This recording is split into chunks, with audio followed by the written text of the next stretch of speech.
السلام علی من لا نبی بعدہ اما بعد فاعوذ باللہ من الشیطان الرجیم بسم اللہ الرحمن الرحیم یا ایہا الذین آمنوا قوا انفسکم واہلیکم نارا وقال النبی صلی اللہ علیہ وسلم لا یؤمن احدکم حتی یکون ہواہ تبعا لما جئت به او کما قال رسول اللہ صلی اللہ علیہ وسلم۔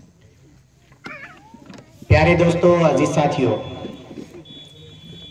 اللہ رب العزت کا ایک نظام ہے۔ وہ نظام اللہ رب العزت کا اپنے بندوں سے متعلق بھی ہے اور اللہ رب العزت کا وہ نظام اپنی پوری مخلوق سے متعلق ہے۔ اللہ تعالیٰ نے دنیا بنائی، دنیا کا نظام بنایا، دنیا میں بھیجا کچھ کرنے کے لیے، کچھ ذمہ داریاں دے کر بھیجا ہے، اور ان ذمہ داریوں کی ادائیگی کے بارے میں اللہ رب العزت کل قیامت کے دن پوچھے گا۔ سب سے پہلے ایک بات ذہن میں رکھیے، اللہ رب العزت اچھائی کو پسند کرتے ہیں۔ بہت دھیان سے بات سننا، اللہ رب العزت اچھائی کو پسند کرتے ہیں اور یہ چاہتے ہیں کہ میرے بندے اچھے بن جائے۔ ان اللہ طاہر یحب الطہارۃ، اللہ تعالیٰ خود پاک صاف ہے اور بندے کے پاک صاف رہنے کو پسند کرتے ہیں۔ یہ اللہ رب العزت کا نظام ہے اور اللہ رب العزت کا ضابطہ ہے۔ دنیا کے اندر بھی اگر ہم غور کریں، ہر انسان اچھائی کو پسند کرتا ہے، ہر انسان اچھائی کی تعریف کرتا ہے۔ کوئی باپ یہ نہیں چاہتا کہ میرا بیٹا خراب بنے، ہر انسان چاہتا ہے کہ میرا بیٹا اچھا بنے۔ کبھی غور کرے، ایک آدمی خود برا ہے، شرابی ہے، کبابی ہے، ہر طرح کی گندگی میں پھنسا ہوا ہے، لیکن وہ کبھی یہ نہیں چاہے گا کہ اس کا بچہ اس کی طرح بنے۔ باپ شراب پیتا ہے، بچے کے بارے میں نہیں چاہے گا کہ میرا بچہ بھی شراب پیے۔ کبھی وہ شراب پی کر آتے وقت میں اپنی بغل میں شراب کی بوتل لے کر نہیں آتا کہ اپنے بچے کے لیے دوں گا۔ باپ گٹکا کھاتا ہے، سگریٹ پیتا ہے، تو وہ نہیں چاہتا کہ میرا بچہ بھی گٹکا کھانے والا بنے یا سگریٹ پینے والا بنے۔ کیوں؟ اس لیے کہ ہر آدمی اپنے لیے، چاہے وہ کیسا بھی ہو، اپنے بچوں کے بارے میں اچھائی کو پسند کرتا ہے، ہر ایک کا ہے۔ اللہ تبارک تعالیٰ نے پورے دنیا میں ایک نظام چلایا ہے، وہ نظام ہے مدارس اور مکاتب کا۔ یہ اللہ نے اپنے فضل سے چلایا ہے۔ کیوں چلایا؟ اکابر کو، علماء کو اس بات کی طرف اللہ رب العزت نے توجہ دلوائی۔ کیوں دلوائی؟ آپ تھوڑا سا پیچھے جائیے، اور آزادی سے پہلے جب انگریزوں کا تسلط تھا اور ان سے پہلے اسلامی حکومتیں تھی، تو ان کے یہاں پر دینی تعلیم اور دنیاوی تعلیم ایک جگہ ہوا کرتی تھی۔ جو آدمی جہاں پر علم دین حاصل کرتا تھا، وہاں دنیاوی تعلیم کو بھی حاصل کرتا تھا۔ لیکن جب انگریز آئے تو انہوں نے سب سے پہلے آنے کے بعد ایک پلان بنایا، اور وہ یہ کہ اس طریقے سے مسلمانوں کا خاتمہ کیا جائے، اسلام کو مٹایا جائے۔ اس لیے ہمارے اکابر اس بارے میں متفکر ہوئے اور انہوں نے ایک فکر کو لیا، اور اس فکر کو لے کر انہوں نے انگریزوں کا مقابلہ جب کیا میدان میں نکل کر، تو حضرت مولانا قاسم نانوتوی رحمۃ اللہ علیہ نے یہ دیکھا کہ اس سے خاطر قائم کوئی فائدہ نہیں ہے کہ اسلام کی جڑیں کھوکھلی کرنے میں لگے ہوئے، کیا کیا جائے؟ تو انہوں نے ایک مدرسہ قائم کیا جس کو دارالعلوم دیوبند کہتے ہیں، جس کو دیوبند کے نام سے ہم سب جانتے ہیں۔ پھر اس مدرسے کے نظام کے تحت مختلف شاخیں بنتی گئی اور مکاتب کا بھی نظام چلتا رہا۔ اگر آپ حضرت مولانا الیاس صاحب رحمۃ اللہ علیہ کی زندگی کو پڑھیں گے، آپ کی خدمات اور آپ کی دینی دعوت کو پڑھیں گے، تو اس میں ایک بات ملے گی، بہت کام کی بات ہے، اس لیے بتا رہا ہوں۔ مولانا کے والد صاحب مولانا اسماعیل صاحب مفتی مظفر حسین صاحب کے خلیفہ ہے اور وہ ان کے پیر و مرشد تھے. حضرت نے پوری زندگی مفتی مظفر حسین صاحب نے علم دین کی اشاعت میں، مکاتب کی اشاعت میں اپنی لگائی.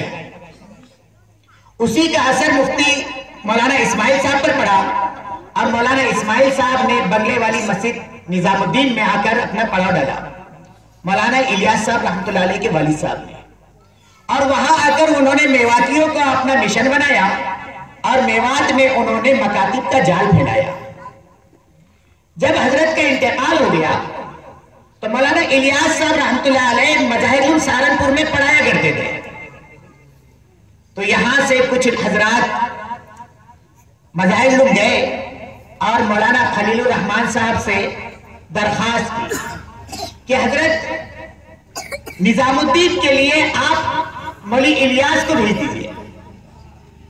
تو حضرت چونکہ مولانا کے استاد بھی تھے اور پیر و مرشد بھی تھے تو حضرت نے ان کے ساتھ میں مولانا الیاس صاحب رحمۃ اللہ علیہ کو حکم دیا کہ تم آپ مظاہر چھوڑو، مرکز نظام الدین جاؤ، آپ اپنے باپ کی وراثت کو سنبھالو. مولانا الیاس صاحب رحمۃ اللہ علیہ آئے اپنے والد کے مشن کو لے کر اور اپنے والد کے مشن کو لے کر چلے. تقریباً 50 سے 60 مکاتب قائم ہو چکے تھے. اب حضرت نے جب دیکھا کہ یہ لوگ دین سے بیزار ہیں، یہ ان کے بچے تو دین پڑھ رہے ہیں، علم حاصل کر رہے ہیں، لیکن یہ لوگ دین سے بیزار ہیں، اور جب تک کہ ان لوگوں کے اندر دین کی طلب پیدا نہ کی جائے، اسلام کی طلب پیدا نہ کی جائے، اس وقت تک یہ لوگ ان مکاتب کے صحیح نظام کو چلنے نہیں دیں گے. حضرت مولانا الیاس صاحب رحمۃ اللہ علیہ نے اسی لیے اللہ رب العزت سے مانگ کر ایک محنت کو جاری اور ساری فرمایا جس کو آج ہم تبلیغ کے نام سے جانتے ہیں. حضرت نے یہ سوچا کہ جب ان لوگوں کے اندر، ان کے بڑوں کے اندر دین کی طلب ہوگی تو یہ اپنے بچوں کو مکاتب میں ضرور داخل کریں گے، اپنے بچوں کو ضرور دین سکھائیں گے، کیونکہ دین ان کی ذمہ داری ہے. دین سیکھنا ان بچوں کو سکھانا ان کی ذمہ داری ہے. اس لیے کہ ان کا باپ، جو آدمی ان کا بچوں کا باپ بنا ہے، اس کی ذمہ داری ہے کہ وہ خود اپنی زندگی کو دین پر ڈھالنے کے ساتھ ساتھ اپنے اولاد کو دیندار بنانے کی فکر کریں، اپنے اولاد کے بارے میں فکر مند ہو جائے. یہ ذمہ داری باپ کی ہے. پیارے آقا سرکار مدینہ صلی اللہ علیہ وسلم کا فرمان ہے، آپ نے فرمایا کوئی باپ اپنے بیٹے کو اس سے اچھا تحفہ دے نہیں سکتا کہ اس کو علم دین سے آراستہ کرے. اس سے بہترین تحفہ کوئی ہو ہی نہیں سکتا. یہ جو آج مکاتب کا پروگرام ہوا اور یہ مکتب کے پروگرام میں ان بچوں نے پیارے پیارے انداز سے کسی نے کلمہ سنایا تو کسی نے سورہ فاتحہ اور کسی نے پیارے آقا کی شان میں نعتیں سنائی ہیں، یہ اسی کا ایک نمونہ ہے کہ باپ کی ذمہ داری ہے، ایک باپ کی ذمہ داری ہے کہ وہ اپنے اولاد کے متعلق فکر مند رہیں. پیارے دوستو، آج ہماری دین سے غفلت اس درجے بڑھ گئی ہے، دین سے دوری، باطل کی محنت اس درجے ہوئی ہے کہ ہم نے اپنے آپ کو دین سے کوسوں دور کر لیا. برا نہ مانیے گا، آج ہمارے نوجوانوں کا حال دیکھیے، ہمارے بڑوں کا حال دیکھیے، کیا بچہ، کیا بوڑھا اور کیا جوان، سب کا حال دین کے بارے میں بس ایزی کر لیں گے نا.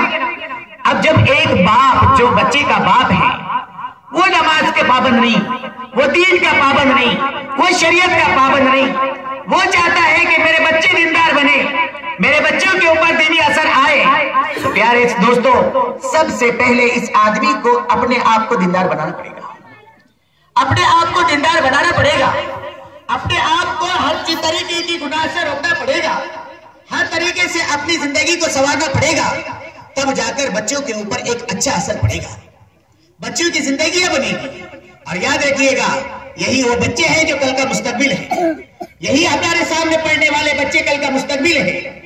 آج ہم اپنے دین کے بارے میں خود دیکھیں، اپنی غور کریں کہ میں اپنے دین کے بارے میں کتنا فکر مند ہوں. کہ میرا حال یہ ہے کہ ایک اذان ہوتی ہے مسجد سے، اللہ اکبر کی صدا لگتی ہے، اللہ کی بڑائی بیان کی جاتی ہے، اللہ بڑے ہیں، اللہ بڑے ہیں، اللہ بڑے ہیں، یہ بولا جاتا ہے، حی علی الصلاۃ حی علی الفلاح کی صدا لگتی ہے. لیکن میرے قدم مسجد کی طرف نہیں بڑھتے ہیں. میری دینداری کا حال یہ ہے, میرے قلبی کا حال یہ ہے, میرے مسلمانی کا حال یہ ہے کہ جب اذان ہوتی ہے, اللہ کی بڑائی بیان کی جاتی ہے, اس وقت میں میرے قدم مسجد کی طرف نہیں چل سکتے.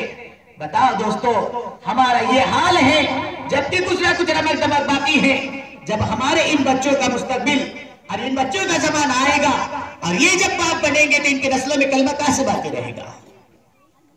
تھوڑا غور کرنے کی ضرورت ہے, تھوڑا سا سمجھنے کی ضرورت ہے, اپنے آپ کو سنبھالنے کی ضرورت ہے. آج ہم دیکھیں اپنی زندگی کے اندر کبھی غور کریں, ہر طرح کی گندگی ہمارے اندر موجود, ہر طرح کی کمی ہمارے اندر موجود. نمازیں ہماری اذان ہو جاتی ہیں, نماز کی پرواہ نہیں. ہمارا اپنا کاروبار ہم کو نظر آتا ہے لیکن نماز ہمیں نظر نہیں آتی, نماز کی پابندی نظر نہیں آتی. بلکہ بڑے افسوس سے کہنا پڑتا ہے, اکثر طبقہ وہ ہوتا ہے کہ جمعہ کی 2 رکعت پڑھنے کے لیے آتا ہے.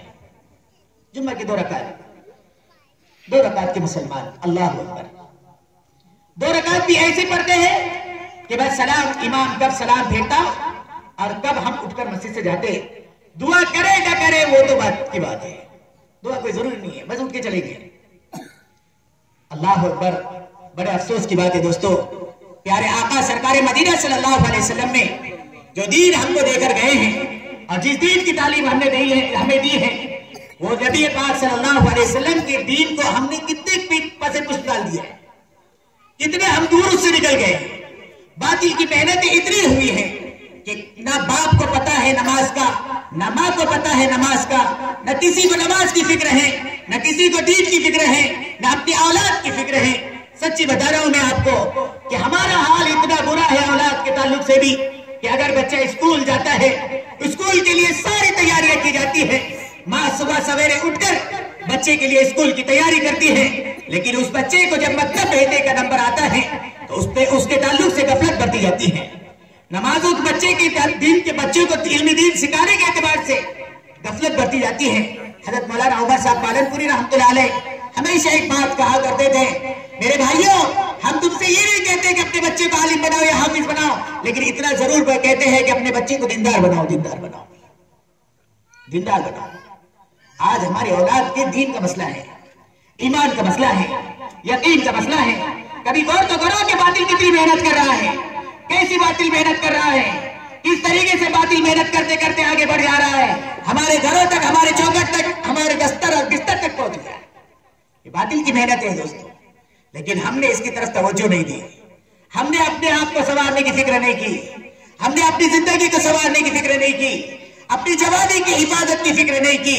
میرے پیارے نوجوانوں, اگر ہم نے ذرہ برابر اپنے دل میں پیارے آقا کی محبت کو بٹھا رکھا ہے اور کسی جگہ پر پیارے آقا کی محبت کو جگہ دے رکھی ہے, تو ہماری ذمہ داری ہے کہ ہم پیارے آقا کی سنتوں کو اپنی زندگی میں ڈالنے کی کوشش کریں, پیارے آقا کے ایک طریقے کو اپنی زندگی میں لانے کی کوشش کریں. آج مسلمان کو مسلمان کہتے ہوئے شرم آتی ہے, آج مسلمان کو پہچاننا مشکل ہو جاتا ہے. یہ مسلمان ہے, یہ کون ہے, اس کو سلام کرے یا آداب کرے, یہ سمجھنا مشکل ہو جاتا ہے. یہ ہمارا حال ہے دوستو. اللہ اکبر. خوبصورتی کے لیے, سمارٹ دکھنے کے لیے, ہینڈسم نظر آنے کے لیے ہم ساری چیزیں کریں گے, ساری چیزیں اختیار کریں گے. میرے پیارے دوستوں, ایک بات یاد رکھیے گا, حضرت یوسف علیہ السلام کے حسن کے واسطے, حضرت یوسف علیہ السلام کا حسن, حضرت یوسف علیہ السلام کا حسن دائمی حسن تھا, ایسا حسن تھا, ایسی خوبصورتی اللہ نے دے رکھی تھی حضرت یوسف علیہ السلام کو کہ مصر کی عورتوں نے اپنے انگلیوں کو کاٹ لیا تھا, مصر کی عورتوں نے اپنی انگلیوں کو کاٹ لیا تھا. اس خوبصورتی پہ کیا اکرانا جو ایک وقت میں ختم ہونے والی ہے, اس جوانی پر کیا اکرانا جو جوانی ختم ہونے والی ہے, یہ جوانی ختم ہونے والی ہے. میرے پیارے دوستو, کبھی آئینے کے سامنے کھڑے ہو کر اپنے صورت کو دیکھنا, آئینے کے سامنے کھڑے ہونے کے بعد میں آج جو شکل ہے, چند سالوں کے بعد میں اس کے اندر فرق نظر آئے گا, چند سالوں کے بعد اس میں جھوئیاں نظر آئے گی, وہ شکل بدلتی ہوئی نظر آئے گی. جوانی کے بعد بڑھاپا آئے گا. آج خوبصورتی کے مارے جو عارضی خوبصورتی ہے, اس کے لیے نہ جانے کیا کیا طریقے اختیار کیے جاتے ہیں, کیا کیا طریقے اختیار کیے جاتے ہیں. حضرت یوسف علیہ السلام کا حسن दायमी हुस्न था। हजरत यूसुफ अलैहिस्सलाम के हुस्न की खातिर मिस्र की औरतों ने अपनी उंगलियों को काट लिया था। माँ आयशा सिद्दीक़ा रज़ी अल्लाह अन्हा कहती है, आज हम जिस प्यारे हबीब की सुन्नतों को छोड़कर, प्यारे हबीब के चेहरे को छोड़कर हम अपनी जवानी और जिंदगियों को गुजार रहे हैं। प्यारे आका का जो चेहरा था, आपके चेहरे की दाढ़ी है, उससे हमको नफरत महसूस होती है। मेरे प्यारे दोस्तों, माँ आयशा सिद्दीक़ा रज़ी अल्लाह अन्हा कहती है प्यारे आका के हुस्न के बारे में, अरे मिस्र की औरतों ने हजरत यूसुफ अलैहिस्सलाम के हुस्न को देखकर अपनी उंगलियों को काट लिया था। खुदा की कसम, प्यारे आका के हुस्न को देखती तो अपनी गर्दनें कटवा लेती, अपने कलेजे फटवा लेती। ये माँ आयशा सिद्दीक़ा रज़ी अल्लाह। आज मुझे और आपको प्यारे आका के नाम पर नारे तकबीर लगवा दो तो अल्लाह अकबर कह देंगे। प्यारे आका की सुन्नतों को अपनाने के लिए कह दिया जाए तो मेरे प्यारे नौजवानों, हमको उसके अंदर कमी नजर आती है। नाउज़ बिल्लाहि मिन ज़ालिक, अल्लाह हम सबकी हिफाजत फरमाए। प्यारे दोस्तों, हम अपने आप को संवारने की फिक्र करें, अपनी जिंदगियों को बनाने की फिक्र करें। अल्लाह रब्बुल इज्जत इंशाअल्लाह दुनिया भी सवार देगा, आखिरत भी सवार देगा। अल्लाह ज़ाया नहीं करेगा, अल्लाह ज़ाया नहीं करेगा। आज तक अल्लाह रब्बुल इज्जत ने किसी को ज़ाया नहीं किया। जो दीन पर चला है बग़ैर हालात में रहा हो, लेकिन अल्लाह ताला ने उसको ज़ाया नहीं किया। उसके दीन और दुनिया को अल्लाह रब्बुल इज्जत ने बनाया है। मेरे प्यारे दोस्तों, मैं आपसे दरख्वास्त कर रहा हूँ, मेरे प्यारे दोस्तों, मैं आपसे दरख्वास्त कर रहा हूँ, हम अपने आप को संभालने की कोशिश करें। प्यारे आका की सुन्नतों को अपनी जिंदगी में लाने की कोशिश करें। प्यारे आका के एक एक तरीके को अपनी जिंदगी में लाने की कोशिश करें। प्यारे हबीब सरकार मदीना सल्लल्लाहु अलैहि वसल्लम से सच्ची मोहब्बत को अपनी जिंदगी में दाखिल करें। प्यारे हबीब की मोहब्बत हमारे दिलों के अंदर रस बच जाए, जिसका नतीजा यह होगा इंशाअल्लाह कि हमारी जिंदगी है जो प्यारे हबीब की सुन्नतों के मुताबिक आएगी। हमारे घरों के अंदर खुशहाली आएगी, हमारे घर के अंदर दीन आएगा, प्यारे आका का तरीका आएगा। हम औलाद की तरबियत की तरफ तवज्जो देने वाले बनेंगे। आज बाप सुबह काम के लिए निकलता है, शाम तक के काम करता है। सुबह जाता है, बच्चे सोए हुए थे, शाम में वापस आता है, बच्चे सोए हुए मिलते हैं। मेरे प्यारे दोस्तों, हमने औलाद की तरबियत के लिए क्या किया? हमने औलाद की तरबियत की तरफ कितनी तवज्जो दी? औलाद की तरबियत के लिए हमने क्या तरीका इख्तियार किया? मैं आपको बताऊं, बहुत ध्यान से सुनो इस बात को बहुत ध्यान से सुनना। जिस बाप ने, देखो एक पैमाना बता रहा हूं, एक चीज बता रहा हूं, एक माप नापने का आला बता रहा हूं कि इस बाप ने अपने बच्चे की सही तरबियत की या नहीं की। अगर बच्चा 15 साल का हो गया, उस बच्चे को बुलाओ, उस बच्चे को बुलाने के बाद में उस बच्चे से जनाजे की नमाज में जो पढ़ी जाने वाली दुआ है वो पूछ लो। अगर बच्चा जनाजे की नमाज को सुना दे तो समझना इसके बाप ने अपने आखिरत के लिए कुछ ना कुछ कर रखा है। लेकिन अगर बच्चा जनाजे की नमाज ना सुना सके, अफसोस के साथ कहना पड़ता है कि लोगों को जनाजे की नमाज नहीं पता। हमने अपने औलाद की तरबियत की तरफ क्या तवज्जो दी कि बेटा बाप की जनाजे की नमाज नहीं पढ़ा सकता। मैंने अपनी आंखों से ऐसे को देखा है जो बाप की जनाजे में टहलते फिर रहा था, उसकी जनाजे की नमाज नहीं पढ़ सका, पढ़ाना तो दूर की बात है। ये जो मकातिब है ना, ये जो दीन सिखाते हैं, शरीयत सिखाते हैं, प्यारे आका के तरीके सिखाते हैं, बाप की जनाजे की नमाज का तरीका सिखाते हैं। बाप की जिम्मेदारी है, बाप की जिम्मेदारी है, माँ की जिम्मेदारी है। बच्चा 10 साल का हो जाए, अब बाप की जिम्मेदारी है। 10 साल के बाद अब बाप बच्चे की तरफ जो निगाह लगा कर रखे, वो निगाह कौन सी होनी चाहिए पता है? जैसे शिकारी की शिकार की तरफ निगाह होती है, वो बाप की बच्चे की तरफ निगाह होनी चाहिए। ओहो, अफसोस के साथ कहना पड़ता है, हम अपनी औलाद की तरबियत इसमें गलत समझते हैं। बच्चे बेटे तू स्कूल के अंदर अच्छे नंबर ला ले। तूने अगर 8वीं क्लास में अच्छे नंबर ला लिया ना तो मैं तेरे को बड़ा इनवाइट लेकर देता। माँ बोलती, देखो मेरे बेटे तुम्हारे बोलने पे अच्छे नंबर ला लिया बोला, अब उसको लेके दो। 8 साल का बच्चा, 10 साल का बच्चा, 12 साल का बच्चा, अरे उसकी बनने की उम्र थी, उसकी बनने की उम्र थी। 10 साल से लेकर 21 साल तक के बच्चे के ऊपर माँ बाप की जिम्मेदारी थी कि 10 साल से 21 साल तक बच्चे की ऐसी निगरानी करते कि हर वक्त में वो कहाँ उठता है, कहाँ बैठता है, कहाँ जाता है, कहाँ से आता है, कब आता है। बच्चा रात भर बाहर फिर रहा है, 12-12, 1-1 बजे तक, 2-2 बजे तक बाहर फिर रहा है। बाप की बोलने की हिम्मत नहीं, मौलाना तुम भी बोलो, हमको बोलने अपना जवाब दे देता हो। बाप है ना तू, बाप है ना, टोक नहीं सकता बेटे को, बोल नहीं सकता बेटे को। कैसे बाप है हम? सच्ची बता रहा हूं, हम कैसे बाप हैं और कैसे हम बाप बनना चाहते हैं। बाप बनने के उसूल जानते हैं, बाप बनना चाहते हैं लेकिन बाप बनने के उसूल जानते हैं।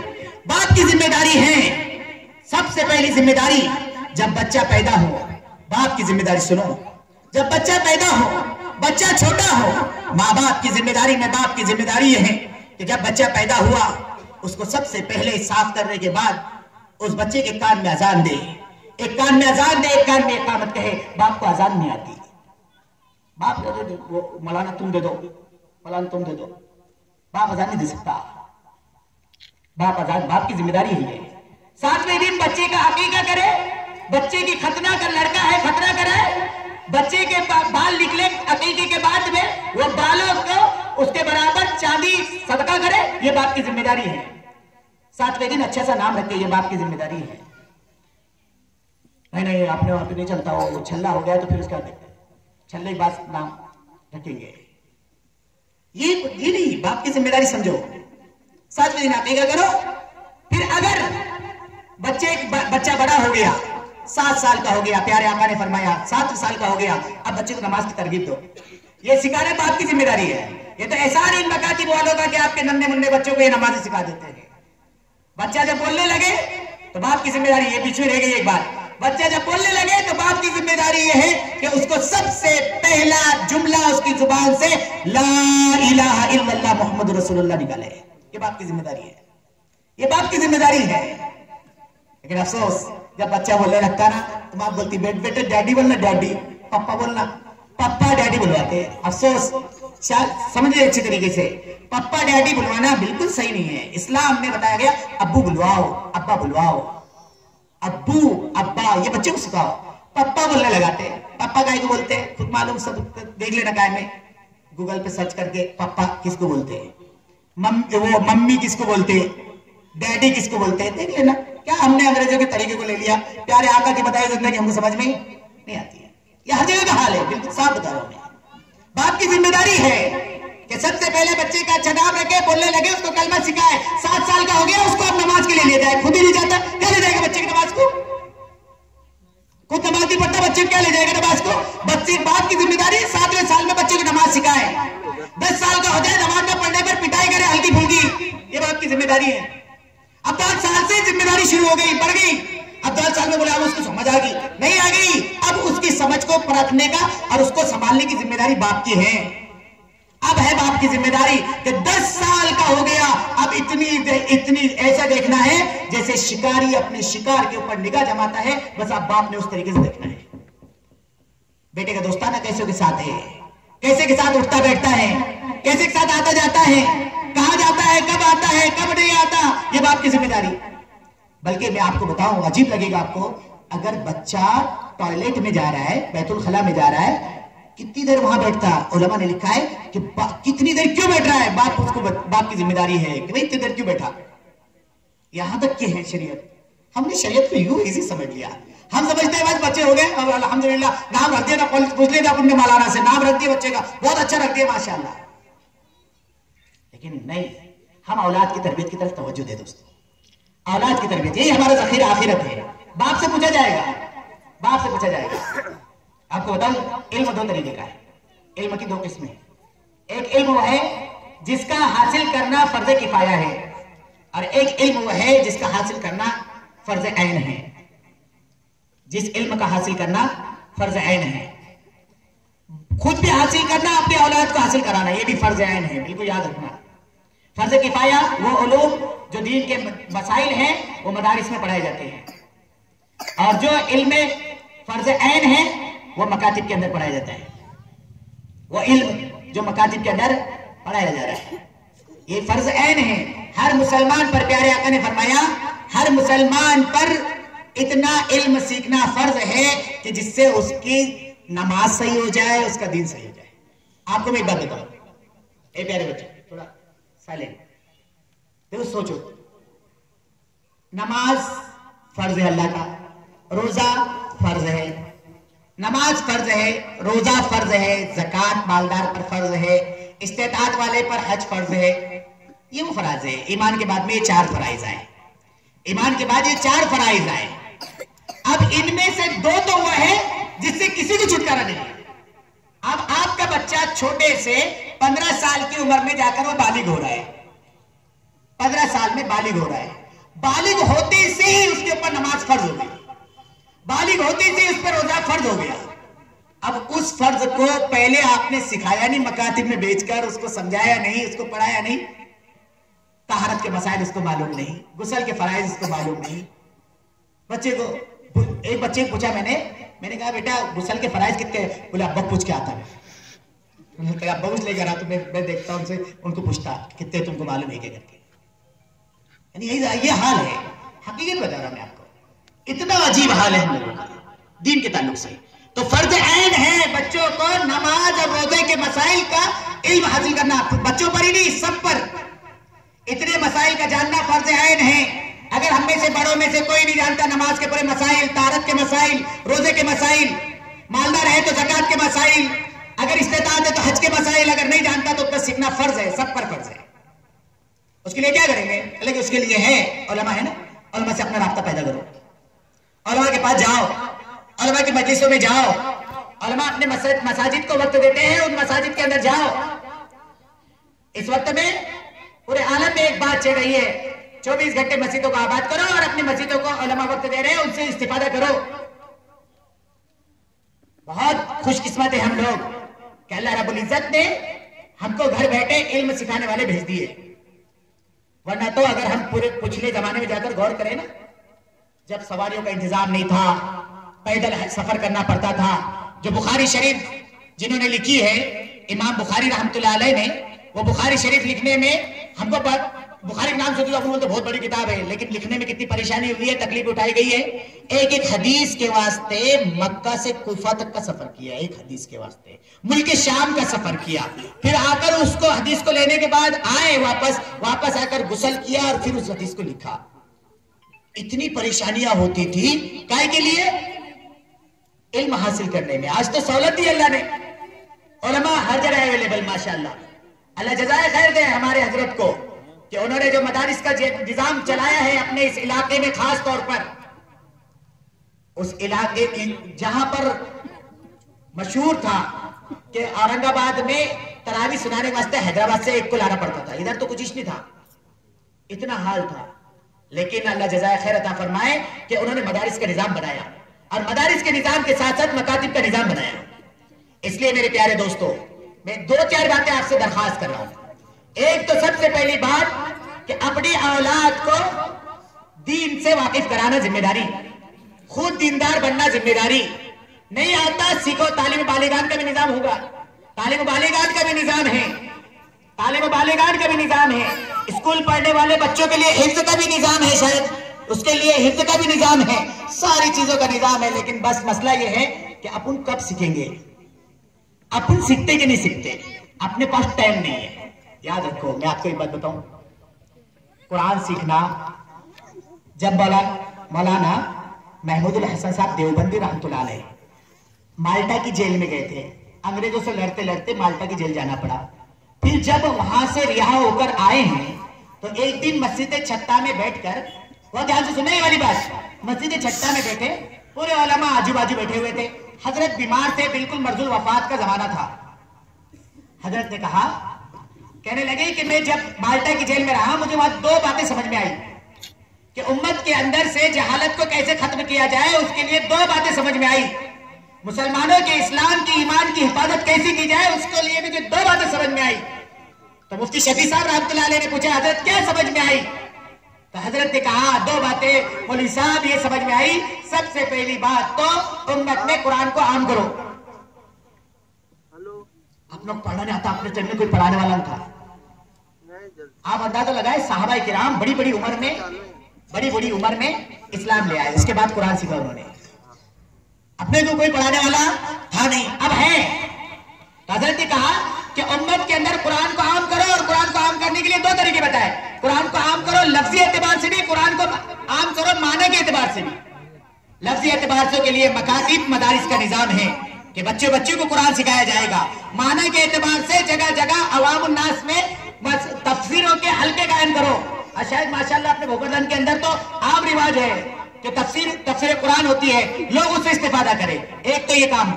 दूसरा, उम्मत के दरमियान इख्तिलाफ को खत्म करो, उम्मत के दरमियान के इख्तिलाफ को खत्म करो, चाहे इख्तिलाफ और सुलह करा दो। ये 2 चीजें हैं मुसलमानों के हिंदुस्तान में ईमान और इस्लाम की सलामती के लिए। हजरत शेखुल ने कहा था लेकिन हम क्या करें, हमारा हाल यह है कि हम दीन से कोसों दूर, प्यारे आका की सुन्नतों से कोसों दूर, प्यारे आका की सुन्नतों से कोसों दूर, प्यारे आका के दीन से कोसों दूर हमारी जिंदगी गुजरती चली जा रही है। आपको मैं साफ तौर पर एक बात बता रहा हूं दोस्तों, जब जिस दिन मौत का फरिश्ता आएगा ना, सारा धरा के धरा रह जाएगा, सारा धरा रह जाएगा। क्या जवान, क्या बूढ़ा, क्या मर्द, क्या औरत, क्या बच्चा, सबको मौत का मजा चखना है और सबको जाना है, और साथ में कोई नहीं जाएगा। कितनी प्रॉपर्टी है वो भी नहीं आएगी, कितना माल मत्ता है वो भी नहीं आएगा, कितना बैंक बैलेंस है वो भी नहीं आएगा, सब धरा के धरा रह जाएगा। बल्कि मैं आपको बताऊं, एक शख्स का महल था, बड़ा महल, उसने अपने इसमें सिक्योरिटी गार्ड लगा रखे थे, और उस शख्स ने कहा था मेरी परमिशन के बगैर किसी को अंदर मत आने देना, मेरी परमिशन के बगैर किसी को अंदर मत आने देना। कहले क्या करेंगे, कहले रोक देना। एक साहब आए, फकीर बिल्कुल, कहने लगे मुझे अंदर मिलना है सेठ से। कहले सेठ ने इजाजत नहीं दी। कहले बोलो बहुत जरूरी काम है। गया, कहले कौन है वो, कहले दरवाजे बंद कर दो। नहीं अभी नहीं मिल सकते। कहले मिल लो, कहले नहीं अभी नहीं मिल सकते। वो शख्स बगैर दरवाजे बंद, वो शख्स सामने खड़ा। कहले कौन, कहले पहचान ले। कहले मलिकुल मौत तो नहीं है, कहले हाँ वही छे। कहले क्यों आए, कहले ले जाने आया। क्यों आए, कहले ले जाने आया हूं। कहले एक काम कर, पूरी प्रॉपर्टी ले ले, मुझे छोड़ दे। कहले नहीं वो प्रॉपर्टी तो जानी है, पूरी प्रॉपर्टी तो जानी है, लेकिन तुझे ले जाएंगे। तो उसने कहा कि भाई एक बात बताओ, एक काम करो, रुको मुझे थोड़ा सा मोहलत दो। कहने लगी ये माल को खादिमों को जमा किया, कहने लगे तुम्हारे अंदर ऐसे मशगूल रहे कि कुछ भी नहीं कर सके। तो माल को अल्लाह ने गोयाई अता की।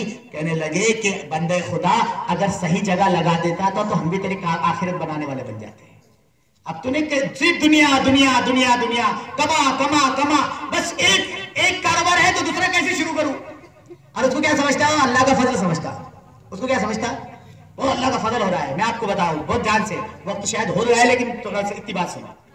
अल्लाह के नबी सल्लल्लाहु अलैहि वसल्लम ने फरमाया, हदीस कुदसी में है, प्यारे आका सरकार मदीना सल्लल्लाहु अलैहि वसल्लम ने फरमाया, या यब्न आदम तफर्रग ली इबादती, ए आदम के बेटे अपने आप को मेरी इबादत के लिए फारिग कर। अगर तूने फारिग कर दिया तो दो काम करूंगा, तेरे फकरों को जाहिर कर दूंगा और तेरे सीने को गिना से पूर्ण कर दूंगा। लेकिन अगर तूने ये नहीं किया तो फिर तेरे को सजा क्या दूंगा मालूम? ये नहीं कहा तेरे कारोबार ठप करा दूंगा, तेरे बिजनेस बंद करा दूंगा, तुझे भूखा मार दूंगा। कहने लगे तेरे हाथों को मशगूल कर दूंगा, तेरे हाथों को मशगूल कर दूंगा, इधर से भी कमा रहा, उधर से भी कमा रहा, उधर से भी ला रहा, इधर से भी ला रहा। बस ऐसी रहेगा कि अल्लाह अपनी याद से गाफिल कर देंगे, और फिर ये हाल होगा कि बस आएगा मौत का फरिश्ता और सारा धरा के धरा रह जाएगा, आंखें फटी की फटी रह जाएगी, कुछ भी नहीं कर सकेगा, कुछ भी नहीं कर सकेगा। क्या साथ में जाएगा वो सुन लो। साथ में सिर्फ जाएगा, सारे घर वाले जाएंगे और जाकर दफन करके आ जाएंगे। साथ में सिर्फ एक चीज जाएगी, कफनाने में जब बंदे को कफनाया जाता है तो कफन के बीच में उसका पड़ा हुआ कुरान उसके सीने में छुप जाता है, उसके सीने में छुप जाता है। जब उसको जनाजे की नमाज होती है वो साथ में रहता है। जब उसको कब्र में उतार कर सब घर वाले छोड़कर आ जाते हैं तो ये कफन से निकलकर इंसानी शक्ल में आके उसके सराहने खड़े हो जाते हैं। जब मुनकर नकीर आते हैं तो ये उनसे कहता है, खबरदार इस शख्स से सवाल जवाब मत करना। वो कहते हैं तू कौन आ गया यहाँ पे? कहने लगे रुक जाओ, मैं कुरान हूं, मैं अल्लाह से पूछ के आऊंगा, मैं अल्लाह से पहले पूछूंगा। ये कुरान अल्लाह के दरबार में फज़ाइल अमाल में रिवायत है, हदीस है वो लिखी हुई कि कुरान अल्लाह के दरबार जाकर अल्लाह से कहता है, ए अल्लाह ये बंदा मेरी जान पहचान का था, कुरान पढ़ा करता था, कसरत कुरान पढ़ा करता था, मेरी सिफारिश तूने कहा था कि तेरी सिफारिश कबूल करूंगा, मेरी सिफारिश इसके बंदे के हाथ में कबूल कर ले। अल्लाह रब्बुल इज्जत कहते हैं ठीक है। ये आता है, आने के बाद में मुनकर नकीर से कहता है अल्लाह से बात हो गई, तुम जाओ। मुनकर नकीर जाते हैं, ये जाने से पहले मुनकर नकीर से पूछता है, एक बात बताओ, इस बंदे ने एक बात बताओ, इस दोनों ने तुमको मेरे जाने के बाद कोई तकलीफ तो नहीं पहुंचाई? वो कहता नहीं, कोई तकलीफ नहीं पहुंचाई। कहने लगे ठीक है, देख ऊपर देख ले। आसमान की तरफ देखता है तो 1000 फरिश्ते आसमान से उतरते हैं 4 चीजें लेकर। एक तो गद्दा लाते हैं जन्नत का, दूसरा कब्बल लाते हैं जन्नत का, तीसरा कंदील लाते हैं नूर का, और चौथा यास्मीन एक फूल है वो लेकर आते हैं। یہ 4 چیزیں لے کر آتے ہیں. کہ گدا تیرے نیچے بٹھایا جائے گا, اس کی باڈی کو اٹھایا جاتا ہے, اس کے اندر لینے کا, لیٹ جائے اس کے اوپر. چادر رکھی ہوئی ہے, اگر تجھے ٹھنڈ سردی محسوس ہو تو چادر اوڑھ لینا. اور یہ جنت کے سوراخ کھول دیے گئے ہیں, ان سوراخوں سے تجھے جنت کی خوشبو مہک آتی رہے گی. اور کہنے لگے اندھیرے کا کیا ہوگا؟ کہنے لگے کندل لایا ہوا ہے, یہ نور کا کندل ہے, قیامت تک تیرے پاس ساتھ رہے گا.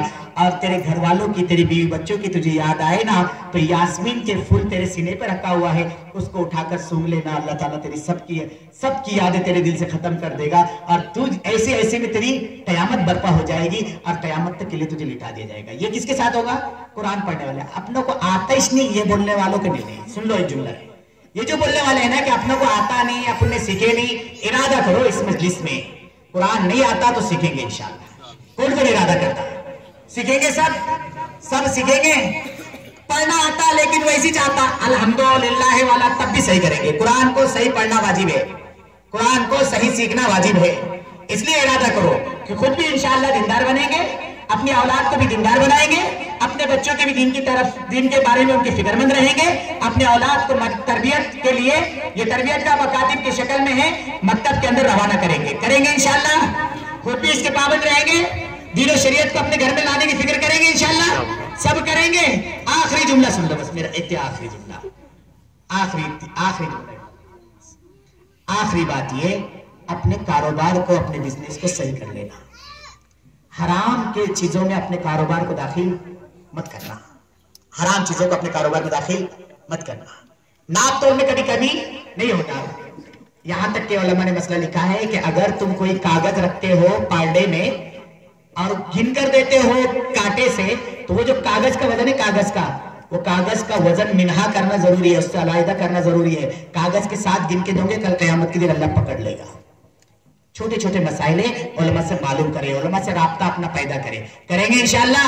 پکا ارادہ کرتے ہیں؟ کون ارادہ کرتا آج بتا دو تھوڑا سا, کہ انشاءاللہ ہم ساری چیزوں کو سیکھنے کی فکر کریں گے نا انشاءاللہ. اللہ ہم سب کو عمل کی توفیق عطا فرمائے.